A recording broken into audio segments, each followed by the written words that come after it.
El sol de la tarde dibujaba rayos dorados a través de los delicados visillos del recuerdos dulces. Sofía Mendoza permanecía inmóvil en su silla de ruedas frente a un sencillo pastel blanco, 22 velitas titilando en la penumbra del local. Estaba completamente sola el día de su cumpleaños. La puerta tintineó suavemente. Un hombre de unos 30 años entró, seguido de su hija de 6 que parloteaba feliz, cargando una pequeña caja de regalo. Al ver a la joven sentada sola, la pequeña tiró de la camisa de su padre y le susurró algo urgente. El hombre se acercó con ternura y preguntó, ¿podemos acompañarla? Sofía Mendoza había aprendido a medir la vida en los silencios entre las llamadas de su padre. 22 años, paralizada de cintura para abajo tras un accidente automovilístico 4 años atrás. Habitaba un mundo de lujo que se sentía más como una jaula dorada. Su padre, Ricardo Mendoza, era el CEO de Tecnologías Mendoza. Un hombre que dominaba salas de juntas e influía en mercados, pero no podía encontrar 5 minutos para su única hija. El accidente lo había cambiado todo. No solo su cuerpo, que jamás volvería a responder a sus deseos desesperados de ponerse de pie y correr, sino su relación con el único familiar que le quedaba. Ricardo se había refugiado en el trabajo con el fervor de alguien huyendo de su propia impotencia. Proveía todo lo que el dinero podía comprar. Enfermeras las 24 horas, una mansión con todas las adaptaciones posibles, los mejores médicos que todos decían lo mismo. Jamás volvería a caminar. Lo que no podía proveer era a sí mismo. Sofía se había acostumbrado a cumpleaños marcados por transferencias bancarias y mensajes de texto breves, a festividades celebradas con empleados que cobraban por estar allí, a una vida donde su silla de ruedas no era solo una realidad física, sino un símbolo de la distancia entre ella y el resto del mundo. Mateo Fuentes cargaba su dolor de otra manera. 30 años, viudo, trabajaba con sus manos como carpintero. Había criado solo a su hija Luciana durante 5 años, desde que su esposa Valeria murió al dar a luz. Mientras Ricardo huía del sufrimiento, Mateo había aprendido a convivir con él, enseñando a su hija que la tristeza y la alegría podían coexistir en el mismo corazón. Su taller olía a serrín y a posibilidades. Cada mueble que creaba era una meditación sobre la permanencia en un mundo donde nada duraba realmente. Luciana había heredado los ojos brillantes de su madre y el corazón gentil de su padre, una combinación que la hacía especialmente sensible a la soledad en los demás. Quizás porque había crecido con el fantasma de una madre que nunca conoció, aprendiendo temprano que el amor podía trascender la presencia, que las familias podían estar rotas y completas al mismo tiempo. Mateo le había enseñado a notar a los callados, a los que se sentaban solos en los rincones, a aquellos cuyas sonrisas no llegaban a sus ojos. Todos necesitan un amigo, Luciana, le decía. A veces debemos ser valientes para ofrecer amistad primero. Cuando Luciana vio a Sofía sentada sola con su pastel de cumpleaños, algo en el corazón de la niña reconoció un espíritu afín en el aislamiento. Había visto esa misma mirada en los ojos de su padre en los días más difíciles, cuando él creía que ella no miraba. La intuición de la pequeña, sin las barreras de la adultez, le dijo que esta hermosa señora en silla de ruedas necesitaba exactamente lo que ellas podían ofrecer. No lástima, no caridad, sino simple conexión humana. Mateo, siguiendo el liderazgo de su hija como solía hacer en asuntos del corazón, reconoció en la postura de Sofía el peso de una soledad prolongada. Notó la manera cuidadosa en que se sostenía, como si ocupar menos espacio hiciera su ausencia menos notoria. Su ojo de carpintero, entrenado para ver potencial en la madera tosca, miró más allá de la ropa cara y la silla de ruedas a la persona que estaba debajo, ahogándose en soledad.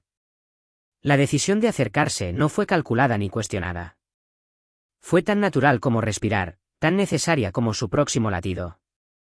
Disculpe, dijo Mateo después de que Sofía los mirara con sorpresa. Su voz era cálida, cuidando de no asustarla. Nos preguntábamos si podríamos acompañarla. Mi hija quisiera desearle un feliz cumpleaños. Los ojos de Sofía se abrieron. ¿Cuándo fue la última vez que alguien le pidió acompañarla en lugar de ser pagado para estar allí? Luciana no esperó respuesta, saltando hacia adelante con una pequeña magdalena que había estado guardando, decorada con una vela con forma de estrella. Soy Luciana. Esto es para usted. La hice con papá esta mañana. Venimos aquí cada año en este día porque es el cumpleaños de mi mamá también. Ella está en el cielo. Pero papá dice que todavía puede vernos celebrar. La inocencia de la oferta de la niña, la manera natural con que hablaba de muerte y celebración en el mismo aliento, atravesó los muros cuidadosamente construidos de Sofía. Mateo sacó una silla, moviéndose con la gracia sin prisas de alguien que había aprendido que los momentos más importantes de la vida no podían apresurarse. Soy Mateo. Ese es un pastel hermoso. Nadie debería celebrar solo. Sofía se encontró asintiendo, incapaz de hablar ante el repentino nudo en su garganta. Cuando Luciana comenzó a cantar Cumpleaños feliz con su dulce voz ligeramente desafinada, Sofía cerró los ojos y pidió un deseo por primera vez en 4 años. El deseo era simple, tan simple que casi dolía. Deseó no estar sola nunca más. El barítono de Mateo se unió al agudo de su hija, creando una armonía que llenó la pequeña pastelería con más calidez de la que Sofía había sentido en años. Otros clientes miraron sonriendo, pero Sofía apenas los notó. Su mundo se había reducido a esta mesa, a estos dos desconocidos que habían elegido verla, sentarse con ella, hacer que su cumpleaños significara algo otra vez. En las semanas siguientes, lo que comenzó como un encuentro casual evolucionó en algo más profundo. Mateo y Sofía se reunían regularmente en el parque donde Luciana alimentaba patos y parloteaba sin fin sobre sus dibujos, sus libros favoritos y la madre que imaginaba a través de las historias de su padre. Sofía descubrió que la presencia de Mateo no exigía nada de ella. No miraba su silla de ruedas con lástima o incomodidad. Simplemente la veía como parte de ella, como la forma en que su cabello atrapaba la luz o cómo se mordía el labio inferior cuando se concentraba en un libro. Sus conversaciones vagaron por territorios seguros al principio, literatura, las travesuras de Luciana, el clima. Después se aventuraron en aguas más profundas. Mateo habló de Valeria no con la angustia cruda del dolor fresco, sino con la suavidad desgastada de una piedra que había sido volteada en su bolsillo miles de veces. Le contó cómo Valeria había sido maestra de kinder que creía que cada niño era un universo de posibilidades. Cómo había pintado su pequeño apartamento con murales de bosques fantásticos donde todo podía suceder. Cómo había enfrentado las complicaciones de su embarazo con una valentía que aún le quitaba el aliento. Sofía se encontró compartiendo cosas que no le había dicho a nadie, ni siquiera a los terapeutas caros que su padre había contratado. Describió el momento del accidente con cierto desapego al principio. El conductor ebrio que se saltó el semáforo en rojo, la sensación de volar por el aire, la extraña paz antes del dolor. Luego, gradualmente, reveló las heridas más profundas. Despertar con la máscara de director ejecutivo de su padre firmemente puesta mientras discutía su cuidado con médicos como si negociara un trato comercial. La lenta comprensión de que se había convertido en un problema que gestionar en lugar de una hija a quien amar. Los interminables días en la mansión donde cada necesidad era anticipada excepto la necesidad de ser vista, como más que su discapacidad.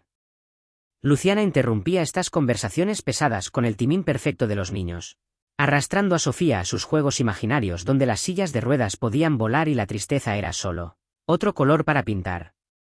La pequeña había decidido que Sofía era esencial en su mundo, preguntando frecuentemente ¿está feliz hoy, señorita Sofía? Con la seria preocupación de una pequeña terapeuta. Una tarde en su cafetería habitual, mientras Luciana se concentraba en colorear en una mesa cercana, Mateo observó a Sofía reír por algo que la niña había dicho y sintió algo moverse en su pecho. No fue el dramático relámpago del amor nuevo, sino más bien el gentil reconocimiento de una posibilidad, como el primer brote verde empujando a través del suelo invernal. Sofía debió sentir su mirada porque se giró hacia él, y por un momento simplemente se miraron. La cafetería se desvaneció, y solo quedaron ellos dos. Dos personas que habían sido rotas de maneras diferentes, descubriendo que podían encajar, no a pesar de su daño, sino gracias a él. Mateo extendió la mano a través de la mesa, sus dedos apenas rozando los de ella. Sofía, necesito que sepas algo. Luciana y yo, no estamos aquí porque sintamos lástima por usted. Estamos aquí porque usted mejora nuestros días. Nos mejora a nosotros. Los ojos de Sofía se llenaron de lágrimas. No intentó ocultarlas. No sé cómo hacer esto, susurró. Yo tampoco, admitió Mateo. Pero tal vez podamos descubrirlo juntos. Su relación creció lentamente, con cuidado, como un jardín atendido por personas que entendían que las cosas más hermosas requerían paciencia. Descubrieron la alegría en pequeños momentos, Luciana enseñando a Sofía a doblar grullas de origami.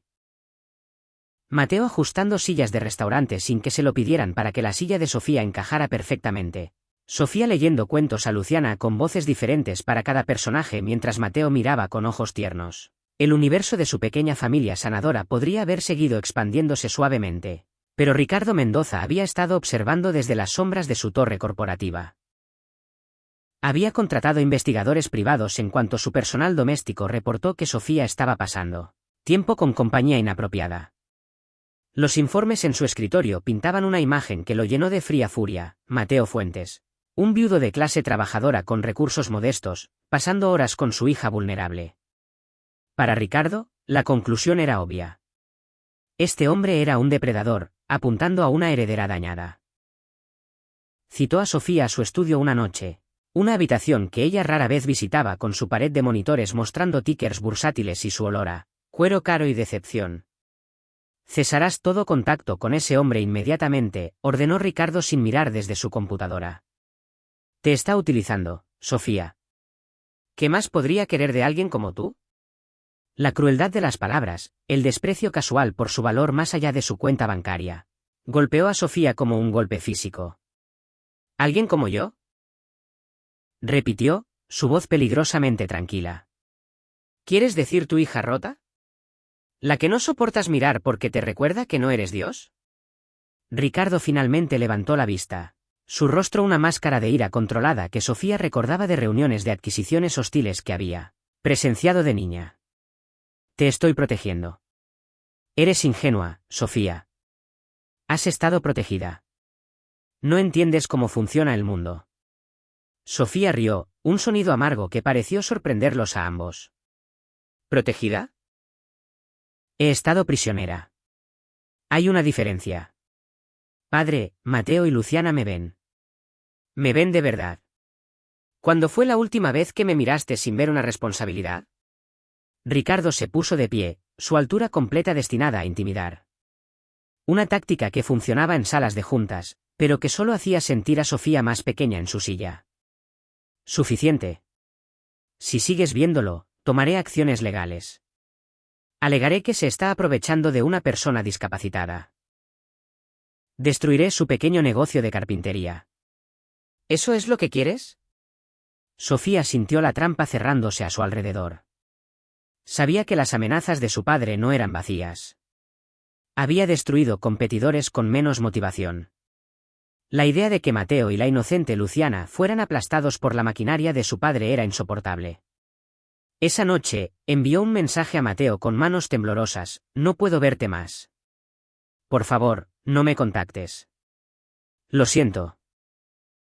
Las palabras se sentían como tragar vidrio. Cada letra una traición de todo lo real que había encontrado. Mateo miró el mensaje, leyéndolo una y otra vez, como si las palabras pudieran reorganizarse en algo que tuviera sentido. El texto parecía tan ajeno a Sofía, tan frío y definitivo. Luciana lo encontró sentado en la sala oscura horas después, todavía sosteniendo su teléfono. «Papá, ¿por qué estás triste?», preguntó, trepándose a su regazo con la comprensión instintiva de que su padre necesitaba consuelo. «La señorita Sofía no puede vernos más, mi amor», dijo, su voz ronca por las lágrimas contenidas. Luciana estuvo callada un largo momento, procesando esta información con la profunda reflexión que los niños dan a las decisiones adultas incomprensibles. «Pero ella nos quiere», dijo Luciana simplemente. «Lo sé. Sonríe diferente cuando nos ve. Sonrisas de verdad, no de esas fingidas». Mateo abrazó a su hija más fuerte, asombrado por su percepción y con el corazón roto de que ella estuviera aprendiendo tan joven que el amor no siempre era suficiente. Durante 3 días, respetó los deseos de Sofía, aunque se sintió como contener la respiración bajo el agua. Su taller se sintió opresivo. Cada pieza de madera le recordaba historias que había planeado compartir con Sofía. Luciana dejó de cantar en la casa. Su alegría habitual se apagó como una luz con batería moribunda. Al 4.º día, Cuando Luciana preguntó si Sofía no los quería porque no eran ricos, algo en Mateo se rompió. No en furia, sino en determinación. No dejaría que Luciana creyera que el amor dependía de cuentas bancarias. Condujeron hasta la mansión Mendoza, un viaje a un mundo diferente donde las rejas estaban hechas para mantener fuera a la gente en lugar de dar la bienvenida. El guardia de seguridad fue educado pero firme. Lo siento, señor. No está en la lista autorizada. Detrás de él, la mansión se alzaba como una hermosa prisión. Luciana presionó su pequeño rostro entre los barrotes de hierro de la verja. Señorita Sofía, llamó. Señorita Sofía, la extrañamos. Por favor, regrese. Su voz se llevó el viento. El anhelo puro de una niña que ningún dinero podía comprar o vender. Dentro de la mansión, Sofía escuchó esa voz preciosa llamando su nombre. Estaba en su habitación, negándose a salir desde el ultimátum de su padre. El sonido de Luciana llamándola era insoportable. Cada palabra un recordatorio de lo que había sacrificado para protegerlos. Se acercó a la ventana y los vio en la verja. Mateo con la mano en el hombro de Luciana. Ambos mirando perdidos. Algo dentro de Sofía se rompió. No se destruyó, sino que volvió a su lugar como una articulación dislocada que finalmente regresa a casa. Pensó en todos los años que había sido obediente. Todas las veces que había elegido la comodidad de su padre sobre su propia felicidad. Y se dio cuenta de que proteger a Mateo y Luciana de su padre no significaba nada si los destruía a todos de todos modos. Sofía maniobró su silla de ruedas hacia el ascensor de servicio, el que usaba el personal, evitando los pisos principales donde podría estar su padre. Llegó a la puerta trasera de la cocina, donde Carmen, la cocinera que la conocía desde la infancia, la miró a la cara y simplemente abrió la puerta sin decir una palabra. Sea feliz, niña, susurró Carmen, entendiendo sin explicación. El aire de la tarde estaba frío y había comenzado a llover. Pero a Sofía no le importaba. Sabía a dónde necesitaba ir. Atraída por el mismo instinto que los había unido la primera vez. Cuando llegó a recuerdos dulces, estaba empapada, su silla más difícil de empujar en la acera mojada, sus brazos adoloridos por el esfuerzo, pero persistió. Abrió la puerta con manos temblorosas, el timbre anunciando su llegada como una plegaria respondida. La pastelería estaba casi vacía, pero allí, sentados en la misma mesa donde se habían conocido, estaban Mateo y Luciana, mirando tan perdidos como ella se sentía. Habían ido allí después de ser rechazados en la mansión, atraídos por el mismo imán magnético del recuerdo y la esperanza. Sofía, gritó Luciana, saltando de su silla y corriendo hacia ella, envolviendo con sus pequeños brazos la figura mojada de Sofía sin dudar. Regresaste. Sabía que lo harías. Le dije a papá que nos querías. Mateo se puso de pie lentamente, sus ojos tomando nota de su estado empapado, la determinación y desesperación escritas en su rostro. Sin decir una palabra, se quitó la chaqueta y la envolvió alrededor de los hombros de Sofía, sus manos quedándose un momento, sintiéndola temblar bajo su tacto. Estás helada, dijo suavemente. ¿Qué haces aquí, Sofía? Ella lo miró, lluvia y lágrimas indistinguibles en su rostro. Estoy eligiendo, dijo simplemente. Por primera vez en 4 años, estoy eligiendo. Los elijo a ustedes. Elijo a Luciana. Elijo nuestro nosotros. Mi padre puede amenazar todo lo que quiera. Pero no volveré a vivir en esa prisión. No lo haré. Mateo se arrodilló junto a su silla de ruedas, poniéndose a su nivel, sus propios ojos húmedos de emoción. Sofía, ¿estás segura? Tu padre podría complicarnos las cosas. Podría dañarnos financieramente, legalmente. Sofía extendió la mano, sosteniendo su rostro con una mano fría, sintiendo la aspereza de su mandíbula, la calidez de su piel. Que lo intente. Ya perdí el uso de mis piernas. No perderé mi corazón también. Tú y Luciana son mi corazón ahora. La puerta se abrió de golpe con una violencia que los hizo saltar a todos. Ricardo Mendoza estaba allí, empapado por la lluvia y furioso, habiendo rastreado a Sofía por el GPS de su teléfono. Su traje caro estaba arruinado, su cabello cuidadosamente peinado pegado a la cabeza. Pero su ira ardía sin disminuir. Sofía, basta de tonterías. Vas a venir a casa ahora mismo. Su voz retumbó en la pequeña pastelería. Autoridad y furia emanando de cada palabra. Pero antes de que Sofía pudiera responder, Luciana dio un paso adelante, con sus escasos 40 kilos y 6 años, y se paró entre Ricardo y Sofía. Usted es malo, dijo claramente, su pequeña voz cargando el peso de la verdad. Es su papá, pero es malo. Mi papá dice que familia significa estar ahí, no solo pagar cosas. Usted hace llorar a la señorita Sofía. Eso no es lo que los papás deben hacer. Ricardo miró a esta pequeña guerrera, y algo en su acusación sin miedo perforó su armadura. No entiendes, pequeña. Estoy protegiendo a mi hija. Luciana negó con la cabeza solemnemente. No, no lo está. Se está protegiendo a usted mismo de sentir tristeza. Mi papá siente tristeza por mamá, pero no huye. ¿Se queda? La verdad de boca de una niña flotó en el aire como una sentencia. La mirada de Ricardo pasó de Luciana a Sofía, y por primera vez en 4 años, realmente miró a su hija. Estaba empapada en una modesta pastelería, defendida por un carpintero y una niña, y se veía más viva que desde el accidente. El fuego en sus ojos, la determinación en su postura, la forma protectora en que Mateo estaba a su lado. Esa era su hija, no la cáscara rota que había estado gestionando. Sofía, comenzó, su voz quebrándose. Papá, interrumpió Sofía. Cuando desperté en ese hospital, paralizada y aterrorizada, ¿sabes lo que necesitaba? No los mejores médicos ni el equipo más elegante. Necesitaba a mi padre. Te necesitaba a ti tomándome de la mano y diciéndome que lo resolveríamos juntos. En cambio, desapareciste en tu oficina y le tiraste dinero al problema. Bueno, no soy un problema para resolver. Soy tu hija, y estoy enamorada de este hombre que me ve completa, aunque esté rota. Los hombros de Ricardo se hundieron, la pelea abandonándolo tan repentinamente como había llegado. Caminó lentamente hacia una silla y se sentó pesadamente, aparentando cada uno de sus 60 años. La lluvia afuera se intensificó, tamborileando contra las ventanas como una acusación. No sabía qué hacer, admitió en voz baja, apenas audible.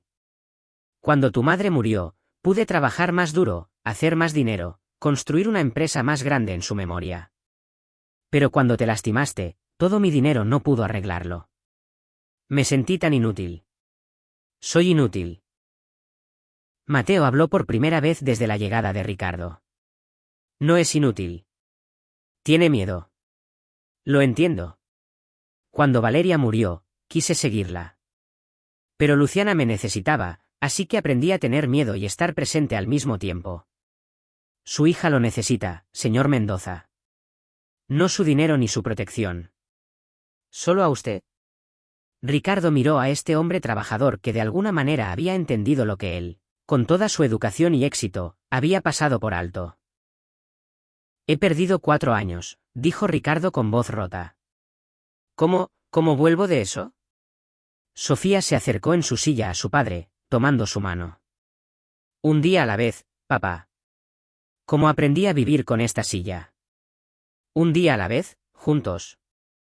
Ricardo tomó su mano como un náufrago que encuentra la orilla. Lo siento, Sofía. Lo siento tanto. Te convertí en un proyecto porque no soportaba verte sufrir. Pero veo ahora que te causé más dolor del que ese accidente jamás te causó. Luciana, con el timín perfecto de una niña que sintió que la tormenta había pasado, intervino. ¿Significa esto que todos podemos ser familia ahora? Porque realmente quiero que la señorita Sofía sea mi mamá. La pregunta inocente rompió la tensión restante, arrancando risas entre lágrimas de todos los adultos.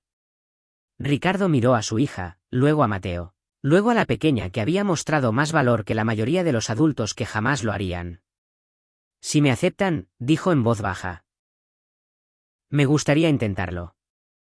Me gustaría aprender a ser padre otra vez. Abuelo, quizás. Sofía apretó su mano, las lágrimas fluyendo libremente ahora. Nos encantaría, papá.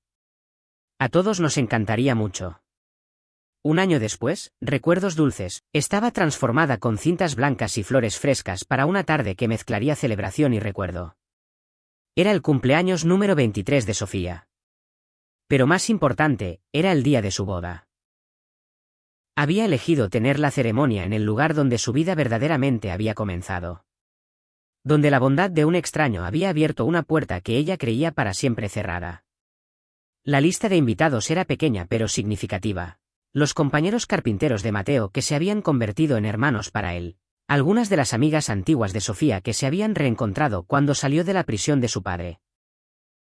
El personal de la pastelería que había sido testigo de su historia de amor, y Ricardo, que estaba listo para caminar junto a su hija hacia el altar.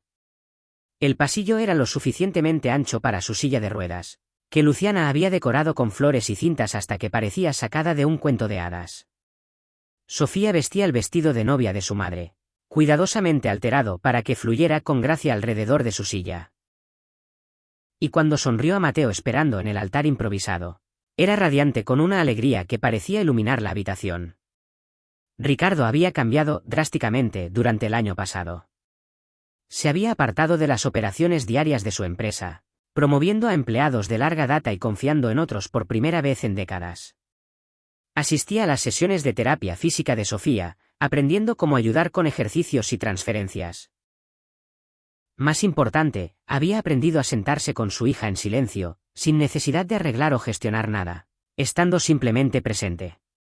También había formado una amistad inesperada con Mateo, encontrando en el hombre más joven una sabiduría que no tenía nada que ver con carteras de acciones o estrategias de mercado. Pasaban las tardes en el taller de Mateo, aprendiendo Ricardo a trabajar con sus manos por primera vez en su vida, descubriendo la meditación de crear algo hermoso a partir de materiales brutos. Cuando Ricardo caminó al lado de la silla de Sofía, su mano descansando ligeramente en su hombro, sus ojos estaban húmedos con lágrimas que no intentó ocultar. «Te ves hermosa, mi amor», susurró. «Tu madre estaría tan orgullosa». Sofía apretó su mano. «También estaría orgullosa de ti, papá, por encontrar el camino de regreso». Cuando Sofía llegó a Mateo, Luciana estaba a su lado como damita de honor, rebotando de emoción en su vestido amarillo que combinaba con los girasoles en su cabello. La ceremonia fue sencilla, oficiada por la dueña de la pastelería que había sido testigo de su primer encuentro y se sentía involucrada en su historia de amor.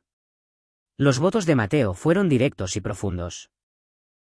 «Sofía, me has enseñado que el amor no se trata de encontrar a alguien perfecto, sino de encontrar a alguien cuyas piezas rotas se encajen con las tuyas para crear algo completo. Prometo empujar tu silla cuando estés cansada, cargarte cuando sea necesario, pero más importante, prometo verte siempre a ti, no a tu discapacidad, como la mujer increíble que salvó a Luciana y a mí de una vida a medias». Los votos de Sofía hicieron llorar a todos los presentes. «Mateo, tú y Luciana no solo aceptaron mis limitaciones. Me mostraron que no definen mis posibilidades. Me han dado una familia, un futuro y un amor que creía que solo existía en los libros que leo. Prometo ser la madre que Luciana merece, la esposa que mereces, y no dejar pasar un solo día sin elegirnos una y otra vez». Cuando se besaron, Luciana vitoreó tan fuerte que todos rieron, rompiendo el momento sagrado en algo incluso mejor, alegría pura y desenfrenada. La recepción se celebró allí mismo en la pastelería, con los amigos carpinteros de Mateo tocando música bluegrass y todos bailando, incluyendo a Sofía, que hacía girar su silla de ruedas con desenfreno mientras Luciana bailaba en círculos a su alrededor. Ricardo sorprendió a todos tomando el micrófono y hablando públicamente por primera vez de algo que no fuera negocios. «Pasé la mayor parte de mi vida pensando que el éxito significaba nunca mostrar debilidad, nunca necesitar a nadie. Mi hija y su nueva familia me han enseñado que la verdadera fuerza viene de la vulnerabilidad, el verdadero éxito de la conexión. Mateo, gracias por ver lo que yo estaba demasiado ciego para ver. Luciana, gracias por tu sabiduría inocente que atravesó años de mi necedad. Y Sofía, mi querida hija, gracias por tener el valor de elegir el amor a pesar de mis fracasos. Tu madre siempre decía que trabajaba demasiado. Y tenía razón. Pero nunca es tarde para aprender». Cuando la noche terminaba, Sofía salió un momento a tomar aire fresco. Las estrellas brillaban sobre la ciudad, una rareza que se sintió como una bendición. Podía escuchar las risas dentro de la pastelería, la música todavía sonando, las copas todavía chocando en brindis. Mateo la alcanzó, trayendo un trozo de pastel de boda. Nadie debería comer pastel solo, dijo, haciendo eco de sus primeras palabras para ella. Sofía rió, atrayéndolo para un beso. Nunca volveré a estar sola, ¿verdad? Mateo negó con la cabeza. Nunca. Me tienes a mí, a Luciana, a tu padre. Y colocó su mano suavemente sobre el vientre de ella. Y a quien resulte ser este pequeño. Los ojos de Sofía se abrieron. Había planeado decirle al día siguiente, pero de alguna manera él lo sabía. ¿Cómo? Mateo sonrió. Luciana me dijo que te has estado sintiendo enferma por las mañanas. Es muy observadora. Ya está planeando enseñarle al bebé todo sobre todo. Sofía rió entre lágrimas felices. El médico dijo que podría ser complicado con mi condición. Mateo se arrodilló junto a su silla, su rostro serio pero sin miedo. Entonces enfrentaremos las complicaciones juntos. Eso es lo que hacemos, ¿no? Enfrentamos las cosas juntos. 6 meses después, cuando Sofía dio a luz a un niño sano, lo llamaron Samuel Mateo Morales. Samuel por el padre de Valeria y Mateo por el hombre que se había atrevido a amar sin reservas. La habitación del hospital estaba llena de familia. Ricardo sostuvo a su nieto con manos temblorosas mientras Luciana le explicaba a Samuelito todas las cosas importantes sobre ser parte de su familia. Tienes que saber, le dijo seriamente al infante, que somos una familia especial. Nos elegimos unos a otros. Ese es el mejor tipo de familia. Mateo estaba junto a la cama de Sofía, sus dedos entrelazados, observando su familia ensamblada con asombro. El viaje desde aquel solitario pastel de cumpleaños hasta este momento de abundancia no había sido fácil ni directo. Hubo desafíos con el embarazo de Sofía, momentos de duda, épocas donde los viejos patrones intentaron reafirmarse. Ricardo ocasionalmente recayó en sus hábitos de adicto al trabajo. Mateo luchó con miedos a la pérdida cuando Sofía enfrentó complicaciones en el embarazo. Y fusionar dos familias rotas en una unidad completa había requerido paciencia, terapia y una gracia infinita. Pero habían aprendido que la curación no era un destino, sino un viaje tomado de la mano. Rueda a rueda, paso a paso.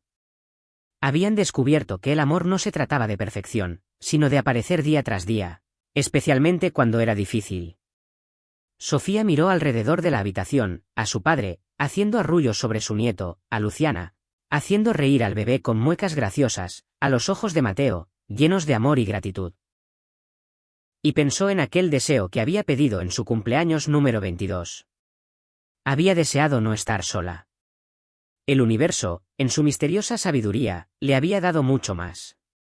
Un amor que veía más allá de las limitaciones. Una familia forjada desde la pérdida y la esperanza.